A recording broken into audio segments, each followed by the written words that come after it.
Bienvenidos a El Amor que Vale, alcanzando personas para Cristo, alimentando y desafiando a los cristianos en su diario caminar con Dios.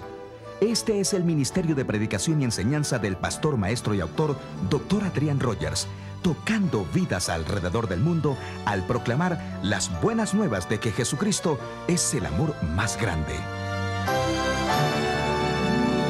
Hola, soy Adrian Rogers. Estamos hablando de los valores familiares y atesorar los valores familiares. Cuando Dios hizo al hombre y la mujer, Él los creó en el principio, varón y hembra. Creó a la mujer maravillosa y bellamente. Él la diseñó. Estoy hablando sobre las maravillas del ser mujer.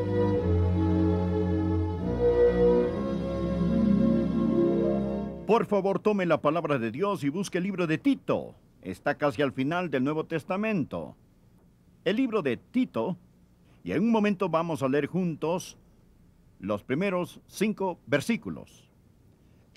La semana pasada hablamos de la verdadera masculinidad y virilidad.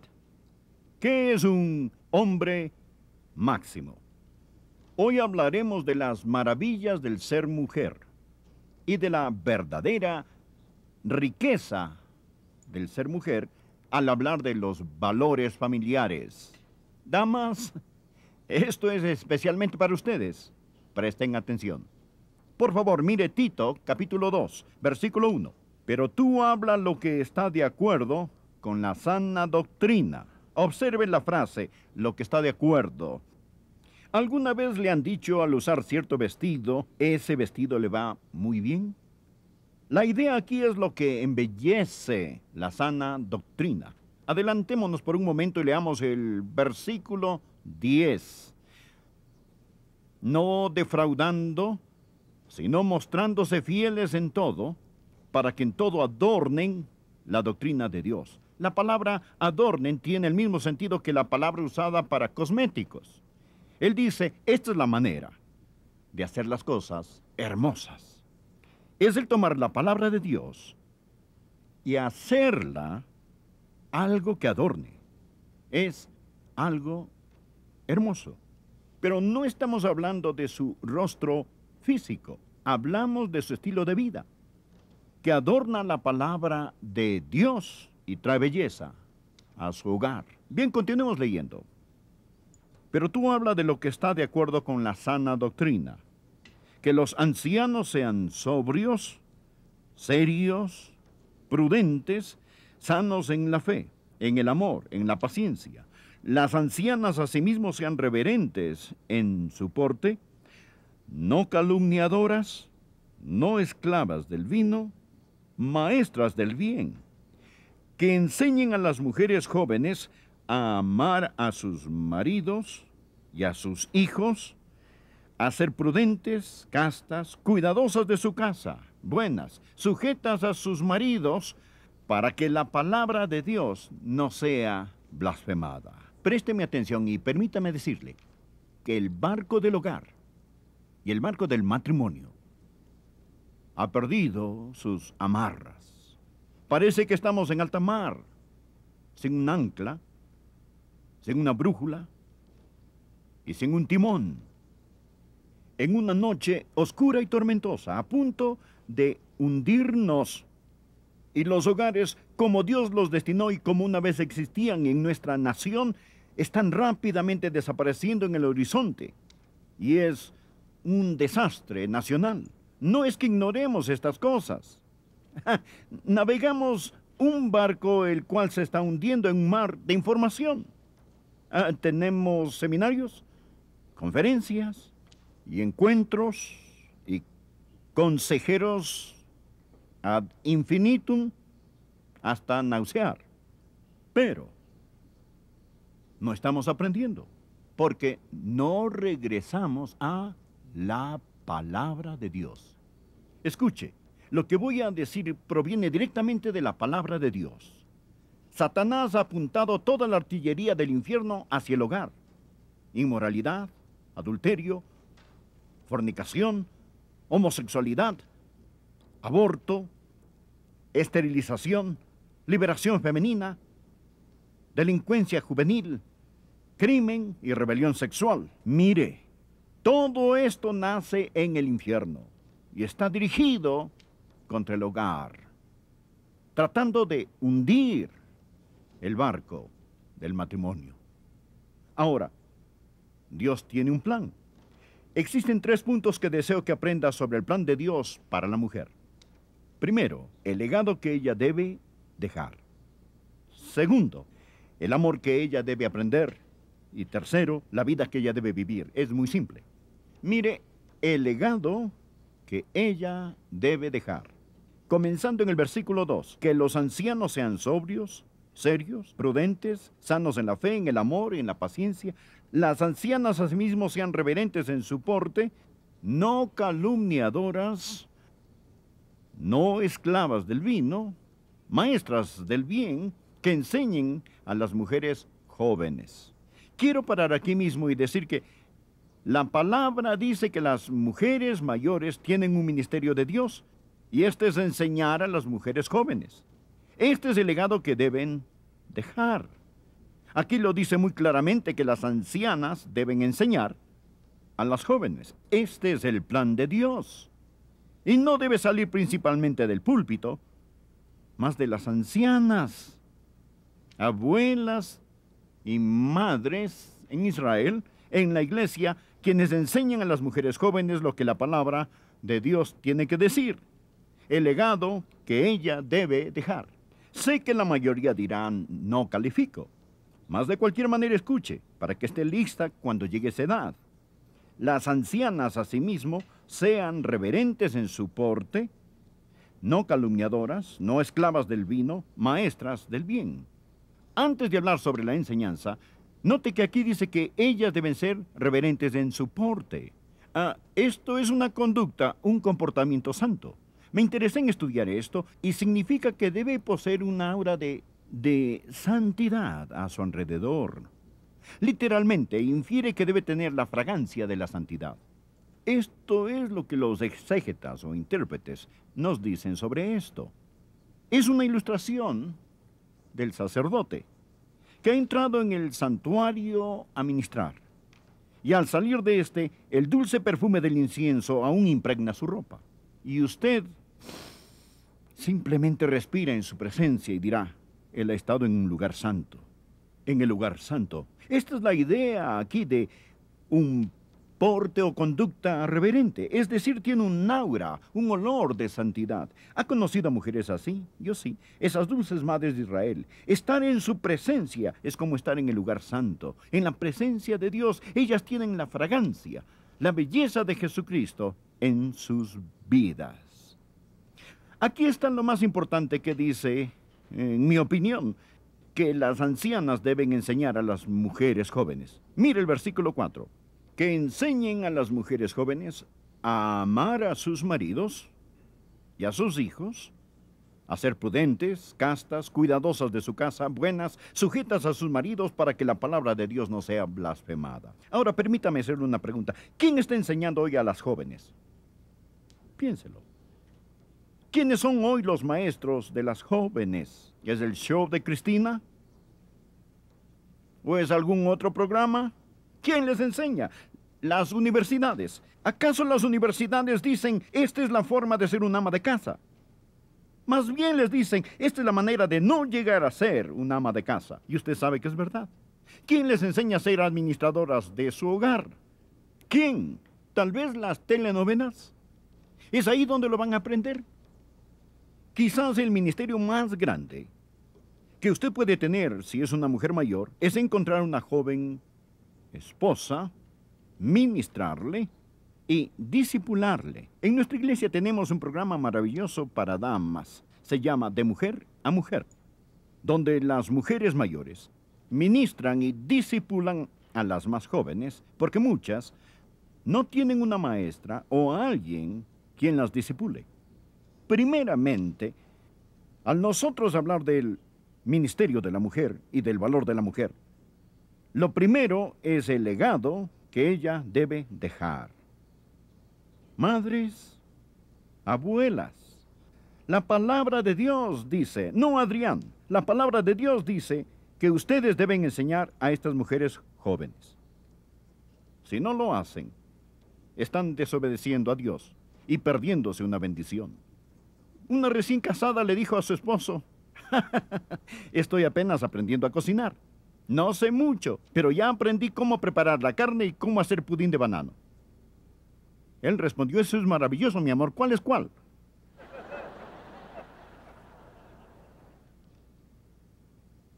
El legado que ella debe dejar. Las mujeres mayores deben enseñar a las más jóvenes. Se lo repito, damas, no se lo están enseñando en las universidades, no lo están aprendiendo en las revistas, no se lo enseñan en los colegios. Es mejor que de algún modo averigüemos cómo vamos a rescatar esta generación y enseñarles a las jóvenes la importancia del hogar. Aquí tenemos el segundo punto que quiero que vean. No solo el legado que ella debe dejar, más el amor que ella debe aprender. Aquí hay algo interesante. Mírelo nuevamente. ¿Qué es lo que se les debe enseñar? ¿Qué es lo que las ancianas deben enseñar a las jóvenes? Deben enseñar a las mujeres jóvenes a ser sobrias. A ser sobrias, y diremos de esto más en un momento. A amar a sus maridos y a sus hijos. Este es el amor que ella debe aprender. Usted se preguntará, ¿hay que enseñarles a las mujeres a amar a sus esposos y a amar a sus hijos? En realidad sí. En realidad sí. La palabra de Dios dice que las jóvenes necesitan que se les enseñe a amar a sus hijos y a sus esposos. Empecemos con amar a los hijos por el momento. Ellas necesitan aprender cómo amar a sus hijos. Hoy tenemos una extraña generación de madres que no aman a sus hijos. Algunas de ellas dan muertes a sus bebés en su matriz. Esto es algo inaudito. El lugar más seguro sobre la tierra debe ser el vientre de una madre. Y ha llegado a ser el lugar más peligroso en América. El vientre. Las jovencitas necesitan aprender que esto es malo, malo, malo. ¿Quién les está enseñando a amar a sus hijos antes de que nazcan? Y después de que estos nazcan, ¿cómo ama usted a su hijo? Mi esposa y yo hablaremos al respecto esta noche en una conferencia. Número 1, usted les dice que los ama. Oh, no podrá decírselo demasiado. Usted dígales que los ama. Y no solo se los dice, sino también los toca. Es decir, ponga constantemente sus manos sobre ellos, sin importar cuán grandotes sean. Denles un abrazo, una palmadita, un apretón. Póngales suavemente sus manos, díganles que los ama, abrácelos y enséñeles. Es todo, simplemente. Hábleles, abrácelos, enséñeles que usted los ama. Hágaselo saber, hágales saber de varias formas que ellos son amados. Los hijos no son una carga. Los hijos son una bendición.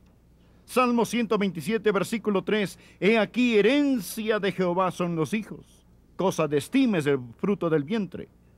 Cuando Dios le permite concebir en su matriz, esto no es una carga, es una recompensa del Dios omnipotente. Ahora, estudie las mujeres de la Biblia. Si no podían concebir, su corazón estaba destrozado. Mucha gente hoy en el país quieren niños y no pueden tenerlos. Están descorazonados y siento mucho dolor por ellos. Pero piensen aquellos que pueden tenerlos y no los tienen, o esos que habiéndolos concebido les dan muerte en el vientre. Ore y pídale a Dios que le dé amor por sus hijos. En mis estudios y con lo que he leído, he aprendido esto, que un padre tiene influencia sobre su hijo, pero es la madre la que hace el impacto más grande. Estas madres mayores y estas abuelitas deben enseñar a las mujeres jóvenes a amar a sus hijos y a amar a su esposo. Bien, no solo el amor que ella debe aprender, mas la vida que ella debe vivir. Mire el versículo 5. Este es el estilo de vida. A ser prudentes, castas, esta palabra significa puras, cuidadosas de su casa, buenas, sujetas a sus maridos, para que la palabra de Dios no sea blasfemada. Bueno, si existe una frase políticamente incorrecta en la Biblia es esta. Quiero decir, hay mucha gente allá afuera, no tanto en este edificio, aunque pueden haber unos pocos, más los televidentes, que se erizan al oír lo que tengo que decir. Se lo recuerdo. Usted no mate al mensajero. Yo estoy leyendo esto. Yo estoy leyendo en tinta negra sobre papel blanco la palabra inspirada de Dios. Bien, si a usted realmente no le gusta esto, está en guerra no con un hombre llamado Adrián, mas con Dios. Reclámenle a él cuando llegue al cielo si es que llega. Ahora, mire. En serio, esta es la palabra de Dios, escuche. Esta es la vida que ella debe vivir. Primero, ella debe ser prudente. Esto significa, y lo busqué en diferentes traducciones, y significa discreta, seria, sensata, que usa buen juicio. Todas estas son formas diferentes de traducción. Es decir, ella es una mujer, una persona prudente, no es superficial, sabe pensar, es discreta, sabe de compras, sabe de nutrición, entiende la contabilidad, quizás sabe de decoración. Esta es una mujer que no ha archivado su cerebro. Esta es la razón por lo que la Biblia dice: el que haya esposa haya el bien, y en lo concerniente a su esposo le da a ella bien y no mal todos los días de su vida. Lo digo otra vez, damas, la Biblia dice que las mujeres mayores deben enseñar a las mujeres más jóvenes a ser prudentes, deben enseñarles a ser castas, y tercero, deben enseñarles a ser cuidadosas de su casa. Esta es quizá la frase más políticamente incorrecta de todas. Cuidadosas, hacendosas de su casa u hogar. Esto no significa que ella permanece en la casa y nunca puede salir a ningún lado. Esto se origina de dos palabras. La primera es oikos, que significa hogar, y la segunda es ergos, que significa trabajo. Literalmente significa trabajadoras del hogar, quehaceres domésticos. En los Estados Unidos hoy tenemos 40 millones de madres trabajadoras. 40 millones de madres trabajadoras. De hecho, aproximadamente 1 de cada 3 madres con niños menores de 3 años están en la fuerza laboral. La administración del hogar es una ocupación aprobada y ordenada por Dios. Anote 1 de Timoteo capítulo 5 versículo 14. Lo leeré. Esto es lo que el gran apóstol dijo. Quiero, pues, que las viudas jóvenes se casen, críen hijos, gobiernen su casa, que no den al adversario, que es el diablo, ninguna ocasión de maledicencia. Escúchelo nuevamente. Quiero, pues, que las viudas jóvenes se casen, críen hijos, gobiernen su casa. ¿Qué hay de malo en ello? Todo en nuestra sociedad nos dice que esto es del pasado, anticuado, que es malo, que de algún modo la mujer es denigrada si ella se casa, cría hijos y gobierna su casa.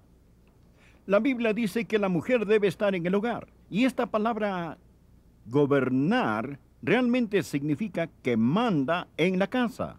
Es de donde proviene la palabra reinar. Ella debe ser la reina del hogar. No existe llamado o carrera más importante. Esta escritura enseña que deben ver las necesidades de su hogar y de su esposo como lo principal. Si usted debe trabajar o no fuera del hogar, su respuesta está en esto: ¿ayuda o perjudica a su familia? No estoy hablando de sus posesiones, si puede darse unas vacaciones o tener una casa grande. Ahora, lo siguiente dice que no solamente ella debe gobernar su hogar, sino también que debe ser buena. Debe ser buena. Esta palabra buena significa amable, bondadosa. Más que moralmente recta, significa que debe ser una mujer en cuya boca esté la ley de la bondad. Todo hogar necesita una cabeza y un corazón. El esposo es la cabeza del hogar. La esposa es el corazón latente del hogar. Ella no debe ser odiosa y brusca. Y por último, la mujer debe estar sujeta a su marido. Quiero aclarar que ser la cabeza del hogar no significa que el esposo sea un dictador. Él debe ser el líder amoroso del hogar. El esposo debe amar a su esposa como Cristo amó a la iglesia y se entregó a sí mismo por ella. Cristo se dio a sí mismo por nosotros. Por lo tanto, la sumisión no es subyugación. No es el esposo que tiene el derecho de golpear a su esposa con un garrote bíblico. Pablo lo explica en otro lugar en Efesios 5, versículos 22 y 23. Las casadas estén sujetas a sus propios maridos como al Señor, porque el marido es cabeza de la mujer, así como Cristo es cabeza de la iglesia, la cual es su cuerpo, y Él es su Salvador. Ahora, esto no tiene nada que ver con la igualdad.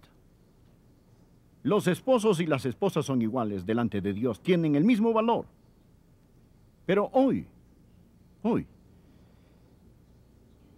tenemos una generación de gente que trata de nublar la distinción entre el hombre y la mujer. Dios los creó varón y hembra. En Cristo ya no hay judío ni griego, no hay esclavo ni libre, no hay varón ni mujer. Eso es en Cristo. El terreno alrededor de la cruz está nivelado. El diablo, bajo la apariencia de hacer a los hombres y a las mujeres iguales, ha tratado de hacerlos idénticos y destruir las diferencias dadas por Dios. Y a la mujer que rechace el plan de Dios, permítame decirle las dificultades que tendrá. Primero, va a tener dificultades con Dios. Creo que la mayoría de ustedes están de acuerdo que lo que estoy predicando proviene de la palabra de Dios. Es decir, yo estoy simplemente leyendo y tratando de explicarlo. No lo estoy inventando, solo lo leo. Bien, ¿habrá un pecado de rebelión contra Dios? Usted tendrá dificultades con Dios. Segundo, tendrá dificultad con su esposo. En lugar de ser su complemento, usted será su competencia. Esto no es lo que Dios pretendió. Número 3, tendrá dificultades con sus hijos. Si no aprende a sujetarse, nunca será capaz de estar en autoridad. Si no está bajo la autoridad dada por Dios, Dios no podrá darle autoridad. Usted tendrá dificultades con sus hijos. Por último, tendrá dificultad con usted misma, porque sus más profundos instintos dados por Dios no serán satisfechos. Dios hizo al pájaro para que volara en el cielo, al pez para que nadara en el mar, y son felices cuando hacen aquello para lo cual Dios los creó. Cuando saca ese pez fuera del mar y lo pone en un árbol, es un pez triste. Él puede pensar que quiere estar allí, pero no es su lugar. O tome a ese pájaro del cielo y sumérjalo en el mar, él será un pájaro triste. Les digo que Dios tiene un maravilloso, maravilloso plan, y si usted no piensa que su plan es lo mejor, entonces observe la sociedad de hoy y dígame qué ha pasado desde que votamos la palabra de Dios, desde que hemos tenido la revolución sexual, desde que hemos tenido la llamada liberación. Permítame hacerle una pregunta. ¿Es esta la sociedad que usted cree que Dios planeó y la que Dios quiere? Dios tiene un plan. Y cuando todo lo demás fracasa, lea las direcciones. Padre, gracias por tu palabra. Te amamos y te alabamos. Dios, ayúdanos a regresar a los valores familiares. En tu santo nombre. Amén.